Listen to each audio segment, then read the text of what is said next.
Welcome back সবাইকে digital learning ক্লাসের পক্ষ থেকে স্বাগতম।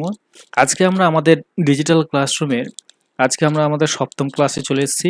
এই সপ্তম ক্লাসে আজকে আমরা যে বিষয়টি নিয়ে আলোচনা করব সেটা হচ্ছে প্রথম অধ্যায় অর্থাৎ শিখন অধ্যায়ে মনোযোগ নিয়ে আলোচনা করব। তো মনোযোগ নিয়ে চলো আলোচনা করা যায়।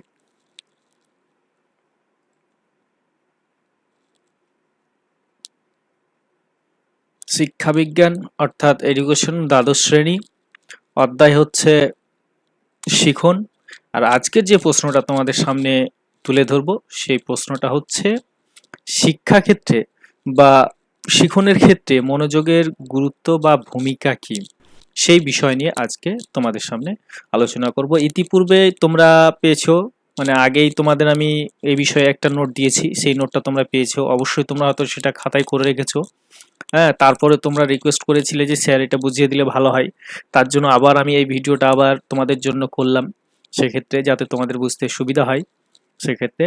তো চলো আমরা আলোচনা করি শিক্ষাক্ষেত্রে মনোযোগের ভূমিকা বা গুরুত্বগুলি কি সেক্ষেত্রে, অর্থাৎ কেন মনোযোগ আমাদের। আমরা জানি যে শিখনের যে 5টি উপাদান রয়েছে তার মধ্যে মনোযোগ একটা। এবার হচ্ছে শিক্ষাক্ষেত্রে মনোযোগ আমরা পড়বো কেন, জানবো কেন, মনোযোগ আমাদের কি করে শিখনের ক্ষেত্রে বা শিক্ষাক্ষেত্রে মনোযোগ আমাদের কি করে থাকে, সেই ব্যাপারগুলোই আমরা এখানে ডিসকাস করব। এখানে শিক্ষকের কি কি দায়িত্ব রয়েছে, কর্তব্য রয়েছে, আমাদের যেমন রয়েছে সেই রকম তোমাদেরও কিছু দায়িত্ব কর্তব্য রয়েছে, সেই বিষয়গুলোই এখানে আলোচনা করব আমরা। তো চলো শুরু করা যাক আজকের পাঠ। তো এখানে দেখো তোমাদের সামনে আমি একটা ছবি দিয়েছি। এখানে কি করছে, ক্লাসরুমের ছবি একটা। ক্লাসরুমে দেখো ছেলেটা কি করছে, ঘুমিয়ে আছে। তো এইরকম পরিস্থিতি তোমাদেরও হয়ে থাকে। কখন হয়ে থাকে এইরকম পরিস্থিতি? হয়ে থাকে যখন আমাদের ক্লাসরুমের মধ্যে যখন কি হয়, মনোযোগ থাকে না, যখন আমাদের ক্লাসের মধ্যে কোনো আগ্রহ থাকে না, মনোযোগ থাকে না, তখন কি হয় আমাদের এইরকম পরিস্থিতিগুলো হয়। অর্থাৎ আমরা ঘুমিয়ে যাই বা কথাগুলো স্যার ম্যাডামদের ভালো করে আমরা শুনি না, এই রকম হয়ে থাকে সেক্ষেত্রে। অর্থাৎ ক্লাসরুমে কি হচ্ছে, আমাদের মনোযোগ নেই, এই জিনিসটা হয়ে থাকে। তারপর নেক্সট দেখো আরেকটা ছবি আছে। এই ছবিটাই দেখো, এখানে কি করছে, একটা ক্লাসরুমে ক্লাস চলছে, একটা হচ্ছে, সেখানে কি হচ্ছে দেখো, প্রত্যেকেই মনোযোগ সহকারে সেই ক্লাসটা অ্যাটেন্ড করেছে, প্রত্যেকে মনোযোগ সহকারে সেটা শুনছে, বোঝার চেষ্টা করছে। অনেকের মাথায় না ঢুকলো সেটা ঢোকার চেষ্টা করছে, পুরোপুরি দেখো কনসেন্ট্রেশন দিয়ে তারা ক্লাসটা করছে সেক্ষেত্রে। অর্থাৎ তাদের কি হচ্ছে, অ্যাটেনশন রয়েছে, মনোযোগ রয়েছে সেক্ষেত্রে। তো এক জায়গায় হচ্ছে নেই, এক জায়গায় হচ্ছে আছে। তো এইরকম পরিস্থিতি আমাদের হয়ে থাকে বিভিন্ন ক্ষেত্রেই। তো আমরা এইভাবে অর্থাৎ কিভাবে কি করলে আমরা ওই ক্লাসগুলোর প্রতি বা যে কোনো বিষয় শিখনের ক্ষেত্রে আমরা মনোযোগী হয়ে উঠতে পারবো, সেই বিষয় নিয়ে আজকে আমরা আলোচনা করব। তো আমাদের যে প্রশ্ন হচ্ছে সেটা হচ্ছে, আগেই আমি আলোচনা বললাম যে আজকে আমাদের প্রশ্ন হচ্ছে মনোযোগের ভূমিকাগুলি বা মনোযোগে যে গুরুত্ব রয়েছে সেগুলো কি।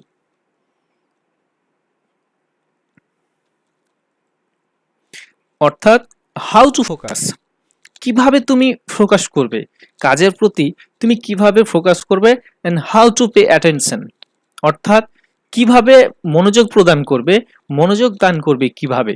যে কোনো জিনিস শিখতে গেলে বা শিক্ষাক্ষেত্রে বা শিখনের ক্ষেত্রে আমরা কিভাবে মানে নিজেদের ফোকাস করব কাজটার প্রতি এবং ওই কাজটার প্রতি মনোযোগ প্রদান করব, সেই বিষয় নিয়ে আজকে আমরা আলোচনা করব। আমাদের আলোচনা হচ্ছে শিক্ষাক্ষেত্রে মনোযোগের ভূমিকা। শিক্ষাক্ষেত্রে মনোযোগের ভূমিকা। শিখন প্রক্রিয়া সাফল্যের অন্যতম মাপকাঠি হলো মনোযোগ। শিক্ষার্থীদের মনোযোগ ব্যাহত না হয় সেদিকে শিক্ষক মহাশয়কে সচেতন থাকতে হবে। শিক্ষকের সচেতনতা ও সক্রিয়তা শিক্ষার্থীদের মনোযোগ বৃদ্ধিতে সাহায্য করে থাকে। তাই শিক্ষাক্ষেত্রে মনোযোগের ভূমিকাগুলি খুবই গুরুত্বপূর্ণ। নিচে ভূমিকাগুলি আলোচনা করা হলো। অর্থাৎ এখানে কি বলছে, শিখন প্রক্রিয়া সাফল্যের অন্যতম মাপকাঠি হচ্ছে মনোযোগ। অর্থাৎ শিখনের যে 5টি উপাদান রয়েছে সেই 5টি উপাদানের মধ্যে একটি অন্যতম উপাদান হচ্ছে কি, এই মনোযোগ। অর্থাৎ যে কোনো জিনিস শিখতে গেলে আমাদের মনোযোগের প্রয়োজন রয়েছে এবং একটা অন্যতম, অর্থাৎ without attention the teacher can not teach, without motivation the student can not teach. অর্থাৎ কোনো শিক্ষার্থীও শিখতে পারবে না, আর কোনো টিচারও কোনো কিছু শিখতে পারবে না, কেউ শিখতে পারবে না সেক্ষেত্রে। অর্থাৎ মনোযোগ আমাদের সকলের জন্যই প্রয়োজন রয়েছে, অর্থাৎ প্রত্যেকের জন্য হচ্ছে ওই অ্যাটেনশনটা রয়েছে, অর্থাৎ এই অ্যাটেনশন সবার জন্য প্রয়োজন রয়েছে। তারপর কি বলছে, শিক্ষার্থীদের মনোযোগ যাতে ব্যাহত না হয় সেদিকে শিক্ষক মশাই অর্থাৎ আমাদেরকে কি করতে হবে, মনোযোগ সহকারে মনোযোগ দিতে হবে, আমাদেরকে সচেতন হতে হবে। তাহলে শিক্ষকের যে সচেতনতা এবং সক্রিয়তা শিক্ষার্থীদের মনোযোগ বৃদ্ধিতে গুরুত্বপূর্ণভাবে সাহায্য করে থাকে। অর্থাৎ শুধু তোমাদের মনোযোগ দিলে হবে না, আমাদেরও মনোযোগ দিতে হবে। ওই জন্য বললাম যে টিচার ক্যান মানে without attention the teacher can not teach, অর্থাৎ আমরা আমাদের অ্যাটেনশন বা মনোযোগ ছাড়া কিন্তু তোমাদের কখনো পড়াতে পারবো না, তোমাদের কখনো শিক্ষা দিতে পারবো না। আবার কি করবে, তোমরা যখন কোনো কিছু শিখবে তোমরাও কিন্তু উইথাউট অ্যাটেনশন কোনো কিছু শিখতে পারবে না, সেটা বলছে সেক্ষেত্রে। তো এখানে মনোযোগের যে শিক্ষা ক্ষেত্রে ভূমিকা বা গুরুত্বগুলি রয়েছে সেই বিষয়গুলি আমি নিচে পয়েন্ট টু পয়েন্ট ডিসকাস করবো, তোমরা মনোযোগ দিয়ে সেগুলো শোনো। তো 1 নম্বর পয়েন্ট যেটা রয়েছে সেখানে কি বলছে, আগ্রহ বৃদ্ধি, অর্থাৎ মনোযোগের শিক্ষার্থীকে বিভিন্ন বিষয় সম্পর্কে আগ্রহী করে তোলে, আবার আগ্রহ শিক্ষার্থীদের মনোযোগী করে তোলে। অর্থাৎ একটা আরেকটার উপর কি ডিপেন্ডেন্ট হয়েছে, প্রত্যেকটা শিক্ষার্থীকে বিভিন্ন বিষয়ে সম্পর্কে আগ্রহী করে তোলে কে, মনোযোগ। অর্থাৎ কোনো বিষয়ে যখন তুমি কোনো মনোযোগ দেবে তখন অবশ্যই দেখবে যে সেই বিষয়টার প্রতি তোমার আগ্রহ অর্থাৎ ইন্টারেস্ট তৈরি হয়েছে, সেই বিষয়টা করার জন্য জানার জন্য তুমি এক্সাইটেড হয়ে থাকবে, যে বিষয়টা আমাকে শিখতে হবে, তার প্রতি তুমি আগ্রহী হয়ে থাকবে সেক্ষেত্রে। ওই জন্য বলছে যে মনোযোগ শিক্ষার্থীকে কি করে থাকে, আগ্রহী করে তোলে সেক্ষেত্রে। আবার কি বলছে, এবার যখন শিক্ষার্থীরা আগ্রহী হবে তখন কি হবে, তারা মনোযোগী হবে। ওই আগ্রহ আবার কি করে থাকে, শিক্ষার্থীদের আবার মনোযোগী করে থাকে। এবার কোনো বিষয় যখন আমি শিখবো সেই বিষয়ে যদি আমি আগে থেকে আগ্রহ প্রকাশ করি যে বিষয়টা আমাকে শিখতে হবে, আমার শেখার প্রয়োজন আছে, আমার যদি আগ্রহ ফিল অনুভব করি আমি, তাহলে অটোমেটিক সেই জিনিসটার প্রতি আমরা মনোযোগী হয়ে উঠবো সেক্ষেত্রে। তো এই প্রসঙ্গে বিশিষ্ট মনোবিদ ম্যাকডুগাল কি বলেছেন, এই প্রসঙ্গে বিশিষ্ট মনোবিদ ম্যাকডুগাল বলেছেন, আগ্রহ হলো সুপ্ত মনোযোগ এবং মনোযোগ হলো ক্রিয়াশীল আগ্রহ। অর্থাৎ একটা আরেকটার উপর নির্ভরশীল, মনোযোগ না হলে আগ্রহ হবে না, আর আগ্রহ না হলে শিখন হবে না। অর্থাৎ এখানে ম্যাকডুগাল কি বলেছেন, যে আগ্রহ হলো সুপ্ত মনোযোগ এবং মনোযোগ হলো ক্রিয়াশীল আগ্রহ, অর্থাৎ একটা আরেকটার উপর ডিপেন্ডেন্ট। অর্থাৎ আগ্রহটা হচ্ছে সুপ্ত মনোযোগ, অর্থাৎ মনের মধ্যে লুকিয়ে থাকে। আমাদের যে আগ্রহটা থাকে এটা আমরা প্রকাশ করে কখনো বলি না, আমাদের ভিতরে থাকে, মন থেকে কোন জিনিসের প্রতি আমরা আগ্রহ প্রকাশ করি, কোন জিনিসের প্রতি আগ্রহী আমরা নয়, সেটা আমাদের ভিতর থেকে থাকে সেই জিনিসটা, সেটা সুপ্ত মনোযোগ, সেটা লুকিয়ে থাকে। আমরা কোন জিনিসের প্রতি মনোযোগ দেবো সেক্ষেত্রে সেটার কথা বলছে। আরেকটা বলছে মনোযোগ হচ্ছে ক্রিয়াশীল, মনোযোগ হচ্ছে ক্রিয়াশীল, ওই আগ্রহটাকে আবার বের করার জন্য আমরা যে কাজটা করি সেটাই হচ্ছে আমাদের আগ্রহ। মনোযোগ হলো ক্রিয়াশীল আগ্রহ, এবার ওই আগ্রহটাকে যখন আমরা কাজ করি সেটাই আমাদের হচ্ছে আগ্রহ। মনোযোগের যে কাজটা হলো ওই ক্রিয়াশীল যে আগ্রহটা, সেটাই হচ্ছে মনোযোগ, এবং একটা আরেকটার উপর ডিপেন্ডেন্ট। অর্থাৎ কোনো বিষয়ে যদি আমরা আগ্রহ না দিই তাহলে সেই বিষয়ে আমরা মনোযোগী হব না, সেক্ষেত্রে সেই বিষয়টা যতই ভালো হোক না কেন সে বিষয়ে মনোযোগ দেব না। আবার কোনো বিষয়ে যদি আবার মনোযোগ না দিই সে বিষয়ে আমাদের আগ্রহী তৈরি হবে না, সেক্ষেত্রে বলছে যে দুটোই একটা আরেকটার উপর ডিপেন্ডেন্ট সেক্ষেত্রে। নেক্সট কি বলছে, 2 নম্বরে বলছে পারদর্শিতা বৃদ্ধি, অর্থাৎ মনোযোগ শিক্ষার্থীদের পারদর্শিতা বৃদ্ধিতে সাহায্য করে থাকে। শিক্ষার্থীরা যে বিষয়ে যত বেশি মনোযোগ সহকারে আয়ত্ত করে তারা তত বেশি সেই বিষয়ে পারদর্শী হয়ে ওঠে। এটা নিশ্চয়ই বুঝতে পারছো, অর্থাৎ স্কিল ডেভেলপমেন্ট অর্থাৎ পারদর্শী করে তোলে। অর্থাৎ তোমরা প্রত্যেকে রয়েছে, প্রত্যেকেই এই তোমাদের পারদর্শিতা বৃদ্ধি করে থাকবে কে, মনোযোগ। অর্থাৎ এই মনোযোগ সাহায্যে, মনোযোগের তোমরা যে কোনো কাজ যখন শিখবে, যে যত বেশি মনোযোগ দেবে, মনোযোগ দিয়ে যত বেশি কাজ করবে তুমি তত বেশি পারদর্শী এক্সপার্ট হবে, তুমি তত বেশি মানে স্কিল রপ্ত করবে, তোমার দক্ষতা বাড়বে, তুমি সেই বিষয়ে পারদর্শী হবে। আর যদি আমরা মনোযোগ না দিই সে বিষয়ে আমরা পারদর্শী হতে পারবো না, সেই বিষয় ঠিকঠাক আমরা শিখতে পারবো না, সেই বিষয় ঠিকঠাক আমরা জানতে পারবো না। অর্থাৎ এখানে কি বলছে, শিক্ষার্থীদের মনোযোগ কি করে, পারদর্শিতা বৃদ্ধি করে থাকে, তাদেরকে এক একটা স্কিলের উপরে এক একজনকে এক একটা বিষয় দক্ষ করে গড়ে তুলতে সাহায্য করে থাকে কে, মনোযোগ। নেক্সট কি বলছে, মনোযোগের পরিসর, বিষয়বস্তু নির্বাচনে শিক্ষক মহাশয়কে লক্ষ্য রাখতে হবে যেন শিক্ষার্থী মনোযোগের পরিসর অতিক্রম না করে।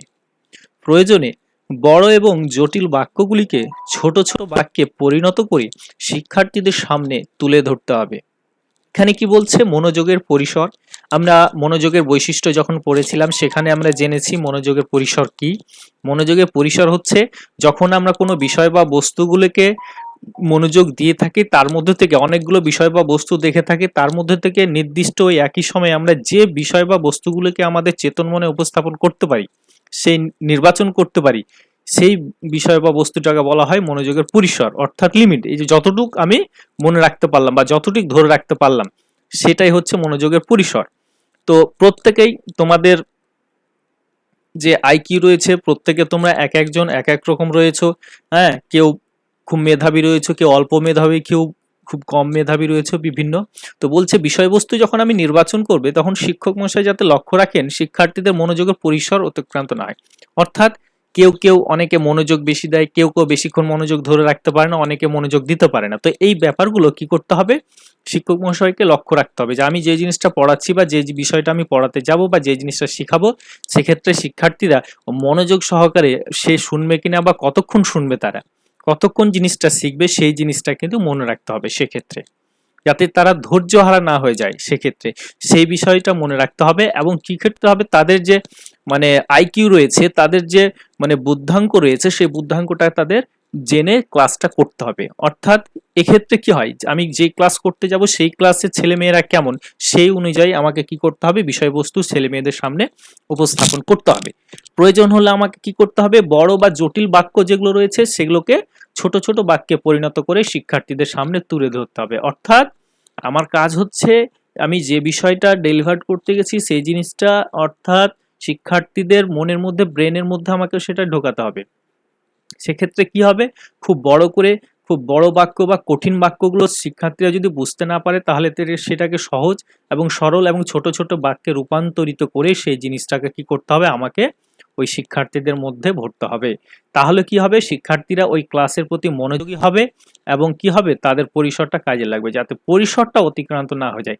এমন বড় বড় ওয়ার্ড বা এমন কঠিন কঠিন বাক্য আমি বলে গেলাম আর সবগুলো ওদের মাথার উপর দিয়ে চলে গেল, তোমাদের মাথার উপর দিয়ে চলে গেল, তাহলে ক্লাসের মনোযোগ হবে না বা কোনো কাজ করার ক্ষেত্রে শিক্ষার্থীরা মনোযোগী হবে না বা কোনো কিছু ঠিকঠাক শিখতে পারবে না। সেক্ষেত্রে তারা বিরক্তিকর হয়ে যাবে, বিরক্তিকর পরিস্থিতি তৈরি হয়ে যাবে তাদের মধ্যে। তো সেই কথাটা মাথায় রাখতে হবে। নেক্সট কি বলছে? 3 নম্বর পয়েন্ট বলছে বিষয়বস্তুর স্পষ্টতা বৃদ্ধি। অর্থাৎ মনোযোগ শিক্ষার্থীদের বিষয়বস্তু স্পষ্ট এবং বোধগম্য বৃদ্ধিতে সাহায্য করে থাকে।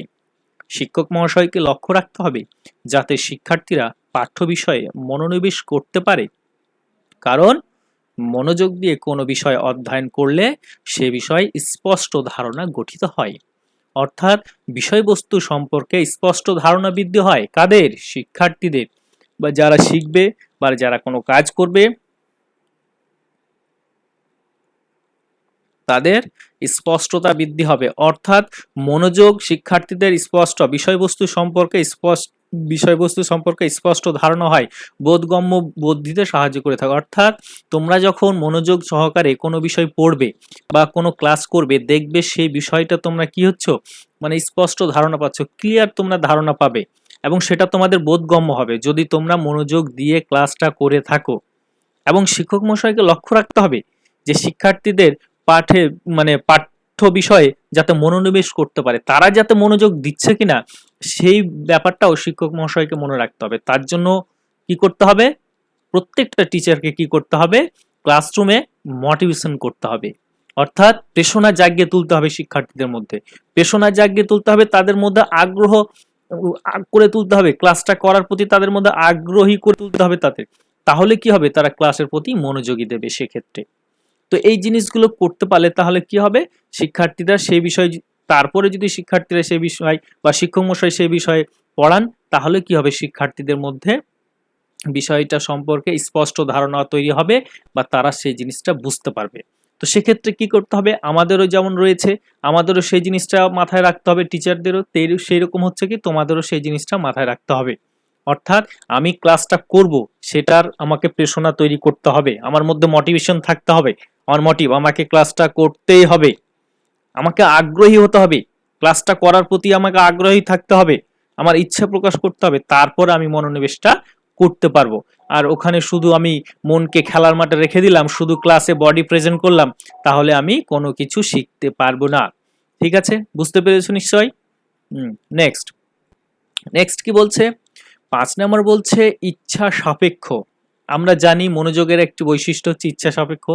তো মনোযোগের আরো একটি গুরুত্বপূর্ণ গুরুত্ব বা ভূমিকা হলো এটি হচ্ছে ইচ্ছা সাপেক্ষ প্রক্রিয়া, অর্থাৎ শিখনের প্রয়োজনীয়তা সম্পর্কে ধারণা গঠন করে, সেন্টিমেন্ট সৃষ্টি করে। তাই প্রয়োজনে লঘু শাসনের মাধ্যমে শিক্ষার্থীদের মনোযোগ আকর্ষণ বৃদ্ধি করতে হবে। আমরা জানি ইচ্ছা সাপেক্ষ, মনোযোগ দেওয়াটা সম্পূর্ণ ইচ্ছা সাপেক্ষ, অর্থাৎ সম্পূর্ণ নিজের ব্যাপার। অর্থাৎ জোরপূর্বক ভাবে কেউ কখনো কাউকে কোনো কিছুর প্রতি মনোযোগ বৃদ্ধি করতে পারবে না, বা ধরে বেঁধে বলবে না তুই এই জিনিসটার প্রতি মনোযোগ দিতেই হবে, এটা কেউ করতে পারবে না। যদি আমি মনোযোগ না দিই, পৃথিবীর কোনো শক্তি নেই আমাকে সেই কাজটার প্রতি আমার মনোযোগ বৃদ্ধি করবে সেক্ষেত্রে, সেটা যদি আমি নিজে থেকে ঠিক না হই। কারণ সম্পূর্ণ এটা মানসিক এবং এটা হচ্ছে ইচ্ছে সাপেক্ষ প্রক্রিয়া। তো এই জন্য আমাদের কি করতে হবে? প্রয়োজনীয়তা সম্পর্কে আমাদের ধারণা গঠন করতে হবে। সেন্টিমেন্ট, আমাদের মধ্যে শিখনের জন্য প্রয়োজনীয় যে ধারণাগুলো আছে, শিখতে গেলে আমাদের কি কি জিনিস প্রয়োজন রয়েছে সেই জিনিসগুলো সম্পর্কে ধারণা গঠন করতে হবে। সেন্টিমেন্ট সৃষ্টি করতে হবে আমাদের মধ্যে, হ্যাঁ, ইমোশনাল দিকগুলো যেগুলো আছে সেগুলোকে জাগিয়ে তুলতে হবে আমাদের ভিতরে, বিভিন্ন কথা বলতে হবে, বিভিন্নভাবে সেই সেন্টিমেন্টটাকে জাগিয়ে তুলতে হবে। এবং প্রয়োজনে তারপরেও যদি তোমাদের মনোযোগী করতে না পারে, তাহলে কি করতে হবে? শিক্ষক মশাই প্রয়োজনে লঘু শাসন এর মাধ্যমে শিক্ষার্থীদের মনোযোগ আকর্ষণ বৃদ্ধি করতে পারে বা হবে। তারপরেও যদি তোমাদের মনোযোগী আকর্ষণ করা না যায়, তাহলে অল্প শাসনও প্রয়োজন হলে দিতে হবে, যাতে তোমরা ক্লাসের মধ্যে মনোযোগী হতে পারো। সেক্ষেত্রে বুঝতে পেরেছো নিশ্চয়? অর্থাৎ প্রথমে তোমাদের বোঝাতে হবে যে কেন তোমরা শিখছো, শিক্ষার গুরুত্ব কি, কেন শিখবে, এগুলো কি কারণে লাগবে, ভবিষ্যৎ সম্পর্কে এগুলো বুঝালো, বিভিন্ন ধারণাগুলো দিতে হবে, তোমাদের মধ্যে ইমোশনাল বোধগুলো জাগিয়ে তুলতে হবে, তোমাদের সচেতন করতে হবে। তারপরেও যদি কাজ না হয়, তারপরেও যদি তোমরা মনোযোগী না হও, তোমরা তার ছোট বাচ্চা না, তো তোমাদের সময় লাঠি মেরে মেরে ছোট বাচ্চাদের মতো তোমাদের বোঝাতে হবে। তারপরেও যদি তোমরা তোমাদের মনোযোগকে না জাগিয়ে তুলো, তাহলে কি প্রয়োজনে কি হয়? ওই ছোট বাচ্চাদের মতো তখন কি করতে হবে? অল্প শাসনও করতে হবে, বকাবকিও করতে হবে সেক্ষেত্রে। তারপরে করতে হলো, তারপরে কি করতে হবে? তোমরা ওই কাজের প্রতি যাতে মনোযোগ দাও, ক্লাসটার মধ্যে মনোযোগ দাও, অ্যাটেনশন দাও, তাহলে কি হবে? ওই ক্লাসটা কিছুটা হলো তোমরা মনোযোগ দেবে, বিষয়টা শিখবে বা জানবে সেক্ষেত্রে। নেক্সট কি বলছে? মনোযোগ আকর্ষণীয় কৌশল। ব্যক্তি জীবনে মনোযোগের রূপ একই রকম থাকে না। শৈশবে যেমন ব্যক্তি নিরপেক্ষ দেখা যায়, আবার বয়স বৃদ্ধির সাথে সাথে মনোযোগ পরিবর্তনশীল হয়ে যায়। তাই শিক্ষার্থীদের চাহিদাকে কেন্দ্র করে সেখানে শিখনের ব্যবস্থা করতে হবে। এখানে কি বলছে? মনোযোগ আকর্ষণীয় কৌশল। এটা মনোযোগটা হচ্ছে একটা আকর্ষণীয় কৌশল, এবং ব্যক্তি জীবনে এই যে মনোযোগের যে রূপ, যে ক্যারেক্টারটা, সেটা কিন্তু একরকম নয়। কারণ জীবন বিকাশের স্তরে, বিভিন্ন স্তরে কিন্তু বিভিন্ন জিনিসের প্রতি আমরা এক অ্যাটেনশন দিয়ে থাকি এবং হয়ে থাকি, পছন্দ হয়ে থাকে আমাদের। সেক্ষেত্রে যেমন শৈশবকালে কি হয়? শৈশবকালে কোন জিনিসগুলো ভালো, কোন জিনিসগুলো খারাপ, সেই জিনিসগুলো বুঝি না আমরা। সব জিনিসের প্রতি ছোট বাচ্চারা কি করে? মনোযোগ দেখায়। সেক্ষেত্রে বুঝতে পারে না কোনগুলোকে দিকে তাকাতে হবে, কোনগুলো মনোযোগ দিতে হবে, তারা সব কিছুর দিকে কি করে? মনোযোগ দিয়ে থাকে সেক্ষেত্রে। আবার বয়স বৃদ্ধির সাথে সাথে কি হয়ে থাকে? মনোযোগটা পরিবর্তনশীল হতে থাকে। এবার শৈশবকালে দেখবে, শৈশবকালে ছেলে মেয়েদের বেশিরভাগ ক্ষেত্রে মনোযোগ থাকে কোথায়? খেলনা, বিভিন্ন পুতুল বা বিভিন্ন টয়, বিভিন্ন, হ্যাঁ, এই সমস্ত খেলনাগুলোর প্রতি মনোযোগ থাকে। এই সমস্ত জিনিসগুলো পেলে তারা খুব খুশি হয়, সেক্ষেত্রে তাদের প্রতি বেশি মনোযোগ থাকে সেই সময়। তারপরে শৈশবকালটা অতিক্রান্ত হলো, তারপরে বাল্যকালে যখন পড়লো, দেখবে বাল্যকালে আবার ওই মনোযোগটা একটু পরিবর্তন হয়ে যায়। তারপরে আবার বিভিন্ন ওই কার্টুন ফার্টুন চলে আসে, টিভি, বিভিন্ন কার্টুন, বিভিন্ন মোবাইল গেম, হ্যাঁ, বিভিন্ন গেম, কার্টুন, এইসব জিনিসের প্রতি মনোযোগটা আস্তে আস্তে বেড়ে যায়। তারপরে কি হয়? আস্তে আস্তে যখন আবার অ্যাডোলেসেন্ট পিরিয়ড যখন চলে আসে, তখন আবার কি হয়? অ্যাডোলেসেন্ট পিরিয়ডে তখন হয় বিভিন্ন ধরনের গান, বিভিন্ন সিনেমা, বিভিন্ন ধরনের এই সমস্ত জিনিসগুলোর প্রতি, বিভিন্ন গল্প, এই সমস্ত জিনিসগুলোর প্রতি কি হয়ে যায়? আমাদের মনোযোগটা তখন সেই সময় চলে আসে। তো এইভাবে তারপরে যখন আবার কি হয়?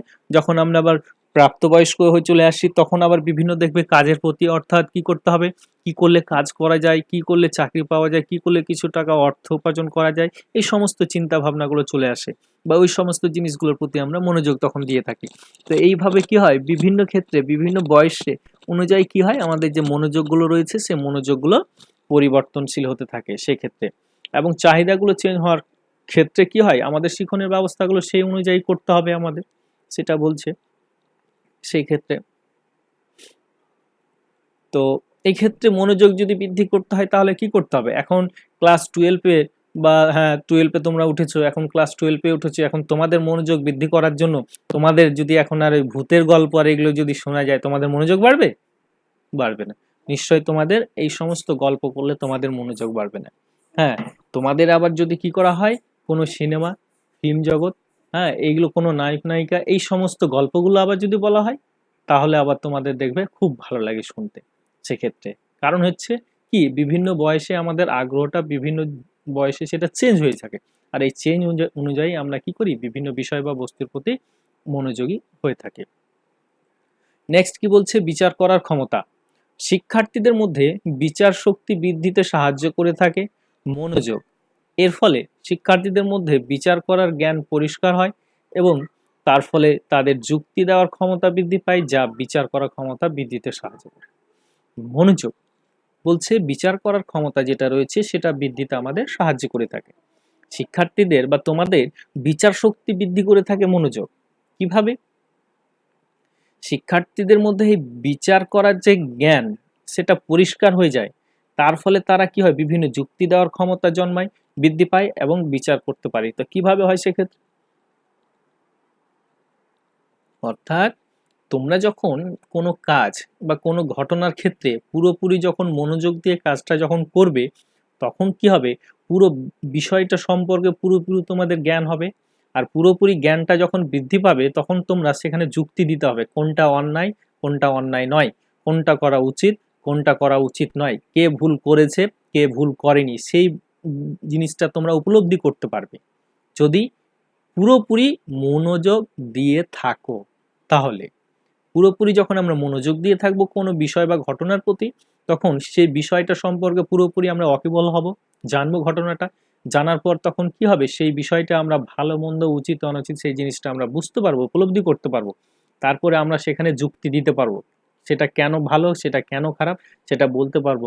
অর্থাৎ তখন আমার কি হবে, বিচার করার যে ক্ষমতাটা রয়েছে সে বিচার করার ক্ষমতাটা আমাদের বৃদ্ধি পাবে। তো এই বিচার করার ক্ষমতা বৃদ্ধি করার ক্ষেত্রেও মনোযোগ গুরুত্বপূর্ণ ভূমিকা পালন করে থাকে। নেক্সট কি বলছে, 8 নম্বর পয়েন্ট বলছে স্মৃতিশক্তি বা স্মরণক্রিয়া দীর্ঘস্থায়ী। মনোযোগের আরো একটি শর্ত বা নির্ধারক হচ্ছে স্মৃতিশক্তি বা স্মরণক্রিয়া। মানে শর্ত বলতে গুরুত্ব হচ্ছে, যে যে বিষয়ে যত বেশি মনোযোগ দেবে সে বিষয়ে সে তত বেশি মনে রাখতে পারবে। তাই শিক্ষার্থীরা যদি পাঠ গ্রহণের সময় সক্রিয়ভাবে মনোযোগ দেয় তাহলে সে বিষয়ে তত বেশি দীর্ঘস্থায়ী হবে। স্মৃতিশক্তি অর্থাৎ আমাদের মেমোরি যেটা রয়েছে, আমাদের স্মৃতিশক্তি বা স্মরণক্রিয়া যেটা রয়েছে সেটা দীর্ঘস্থায়ী হবে কখন, এখানে কোনো কিছু লোড করলে অনেক দিন থাকবে কখন, যে জিনিসটা আমি মনোযোগ সহকারে শিখবো। মনোযোগ সহকারে যখন আমি কোনো বিষয় শিখব বা মনোযোগ দিয়ে কোনো কিছু যখন আমি জানবো, তখন কি হবে, সেই বিষয়টা কি হয় আমাদের মনের মধ্যে বেশি দিন ধরে থাকে, সেই জিনিসটা আমাদের ব্রেনে দীর্ঘস্থায়ী হয় বেশি, সেটা আমাদের লোড হয়ে থাকে আমাদের মেমোরিতে বেশি দিন সেই জিনিসটা থাকে। আর যখনই আমরা কোনো কাজ বা কোনো বিষয়ের প্রতি মনোযোগ সহকারে দেব না বা মনোযোগ দেব না বা মনোযোগ সহকারে করবো না, তখনই কি হয়, সেই বিষয়টা আমরা কিছুদিনের মধ্যে সেটা ভুলে যাই, আমাদের স্মৃতিশক্তি থেকে সেটা বিলোপ হয়ে যায়, সেটা লুপ্ত হয়ে যায়, সেক্ষেত্রে আমরা সেই জিনিসটা ভুলে যাই। আর যখনই আমরা কোনো বিষয় বা কোনো ঘটনা মনোযোগ সহকারে করব, কোনো কাজ যখন আমরা মনোযোগ সহকারে করব, তখন দেখবে সেই ঘটনা বা সেই জিনিসটা আমাদের মনে মধ্যে দীর্ঘস্থায়ী, আমাদের ব্রেনের মধ্যে দীর্ঘস্থায়ী হয়ে গেছে, সেটা সহজে সেটা মুছে যাচ্ছে না সেক্ষেত্রে, এবং সেই জিনিসটা দীর্ঘস্থায়ী হয়ে থাকে। তার জন্য বলছে স্মৃতিশক্তি বা স্মরণক্রিয়া দীর্ঘস্থায়ী করতে মনোযোগ আমাদের সাহায্য করে থাকে। অর্থাৎ মনোযোগ দিয়ে যদি আমরা কোনো কাজ করি তাহলে আমাদের ব্রেনে কি হবে বা আমাদের স্মৃতিশক্তিতে যে সে বিষয়টা কি হবে, বেশি দিন ধরে সেটা থাকবে। 9 নম্বর কি বলছে, নির্ধারকের প্রয়োগ বা ব্যবহার। আমরা জানি মনোযোগের নির্ধারক দুইটি, একটা হচ্ছে ব্যক্তিগত, আরেকটা হচ্ছে বস্তুগত। মনোযোগের নির্ধারকগুলি প্রয়োগ করতে হবে, যেমন স্পষ্টতা, তীব্রতা, পুনরাবৃত্তি প্রভৃতি। এই ধরনের মনোযোগের নির্ধারকগুলিকে শিক্ষাদানের বিষয়বস্তুর সঙ্গে যুক্ত করে উপস্থাপন করতে হবে। এখানে কি বলছে, অর্থাৎ মনোযোগের যে নির্ধারকগুলো আমরা আগের ক্লাসে আমরা জেনেছি, মনোযোগের নির্ধারকগুলি আলোচনা করেছি, বস্তুগত নির্ধারক, ব্যক্তিগত নির্ধারক। সেই নির্ধারকগুলো সম্পর্কে কি করতে হবে, ছেলে মেয়েদের ওয়াকিবহাল করতে হবে, এবং সেই জিনিসগুলো সম্পর্কে কি করতে হবে, ওই আমরা যখন পাঠদান করব বা শিক্ষাক্ষেত্রে যখন পড়ানো হবে তখন যাতে ওই জিনিসগুলোকে ইউজ করা হয়। অর্থাৎ স্পষ্টতা মানে কি, হয়তো ব্ল্যাকবোর্ডে কোনো টিচার কোনো কাজ করছে, যাতে সেই লেখাটা স্পষ্ট হয়, যাতে স্পষ্ট বোঝা যায়। তাতে কি হবে, শিক্ষার্থীরা ওই জিনিসটার প্রতি মনোযোগ আকর্ষণ হবে, ভালো করে জিনিসটা পড়বে, সেটা দেখবে। তীব্রতা, যখন একজন টিচার ক্লাস করাবেন, তার যাতে ভয়েস লাউডলি হয়, অর্থাৎ শব্দটা যাতে একটু জোরে হয়, যাতে পিছনে বসে থাকা লাস্ট বেঞ্চের ছেলে বা মেয়েটাও যাতে শুনতে পায়, সেই তীব্রতাটা যাতে থাকে। পুনরাবৃত্তি, কোনো একটা জিনিস পড়াবেন, সেই জিনিসটা বারবার রিপিট করবেন, ইম্পর্টেন্স যে জিনিসগুলো রয়েছে সেই জিনিসগুলো বারবার রিপিট করবেন। তাতে কি হবে, ছেলেমেয়েরা সেই জিনিসটা মনে রাখবেন। এই সমস্ত যে নির্ধারকগুলি রয়েছে, সেই নির্ধারকগুলো কি করতে হবে, শিক্ষাক্ষেত্রে প্রয়োগ করতে হবে। অর্থাৎ শিক্ষাদানের সময় এই বিষয়বস্তুর সাথে, অর্থাৎ যখন আমি পাঠদান করব, আমি যে বিষয়টা পড়াবো, পড়ানোর সময় আমাকে এই কথাগুলো মাথায় রাখতে হবে। যে বোর্ডে লিখতে গেলে সেটা পরিষ্কার করে লিখতে হবে, সেটা বড় করে লিখতে হবে, তাহলে ছেলেমেয়েরা বেশি ওটা ভিজুয়াল হবে, বেশি পছন্দ করবে। সেক্ষেত্রে কথা বলতে গেলে একটু লাউডলি বলতে হবে, জোরে বলতে হবে, যাতে প্রত্যেকে শুনতে পায় সেটা। তাহলে কি হবে, ছেলে মেয়েদের ক্লাসের প্রতি অ্যাটেনশন বা মনোযোগটা থাকবে। তো এখানে এই যে পয়েন্টগুলো আলোচনা করলাম, এই পয়েন্টগুলো তোমাদের ইতিপূর্বে আমি দিয়েছি, তোমরা খাতায় করেছো, এইভাবে করবে। হ্যাঁ, জানি না কতটা তোমরা বুঝতে পেরেছো। হ্যাঁ, আশা করি তোমাদের সমস্যার সমাধান হয়েছে, তোমরা বুঝতে পেরেছো। হ্যাঁ, এবার এই পয়েন্টগুলো বুঝবে, এইভাবেই করবে, এইভাবে বানিয়ে লিখবে। আমি যেটা বললাম বা যে জিনিসগুলো করলাম, এইভাবেই তোমরা বুঝবে, বুঝে পড়ার চেষ্টা করবে এবং মনোযোগ সহকারে পড়বে। তোমার মনে হচ্ছে যে আমার এই সেন্টেন্সটা কঠিন হচ্ছে, এই সেন্টেন্সটা দিলে ভালো হয়, তুমি ওই সেন্টেন্সটা দাও, অসুবিধা নাই সেক্ষেত্রে। কারণ এডুকেশন হচ্ছে বাস্তবতার সাথে মিল, অর্থাৎ সবকিছু বাস্তব, যেগুলো ঘটছে, যেগুলো দেখছো, সেই উদাহরণগুলো, এক্সাম্পলগুলো তুমি তুলে ধরতে পারো, অসুবিধা নাই। পয়েন্টগুলো যেগুলো আছে সেগুলো রাখবে, তোমরা বিভিন্ন বইয়ে বিভিন্ন পয়েন্ট রেখেছে, আমি আগেও বলেছি এখনো বলছি, সেই পয়েন্টগুলো করবে, কোনো অসুবিধা নয়। এইগুলো যেগুলো আছে এগুলো লিখতে হবে এমন কোনো কারণে, জিনিসটা বুঝে যত সহজে তোমরা লিখতে পারবে, মনে ধরে রাখতে হবে, সেই বিষয়টা করবে। কোনো কিছু মনে রাখার জন্য কঠিন যে জিনিসগুলো আছে সেগুলো যদি অসুবিধা হয়, ব্রেনে না ঢুকে, সেই জিনিসগুলোকে বাদ করে সহজ করে নেবে, সে ভাষাটাকে সহজ করে নেবে, বা দরকার হলে কিছু সেন্টেন্সকে ওখান থেকে বাদ দিয়ে দিবে, যাতে পয়েন্টটা পুরোপুরি মাথার মধ্যে ঢোকে সেক্ষেত্রে। এবং আগেও বলেছি যে এখন তোমরা কিন্তু মুখস্থ করতে যাবে না, তোমরা বানিয়ে লেখার চেষ্টা করবে, কারণ এখন অনেক লিখতে হবে। মাধ্যমিক থেকে এইচএস, কলেজ, আস্তে আস্তে উঁচু ক্লাসে তোমরা পড়বে যাবে, এখন তোমাদের অনেক পড়াশোনা করতে হবে। অর্থাৎ আমাদের মেমোরিতে এতগুলো লোড নেবে না, সবগুলো মুখস্থ যদি করতে যায় আমাদের ব্রেন হ্যাং হয়ে যাবে।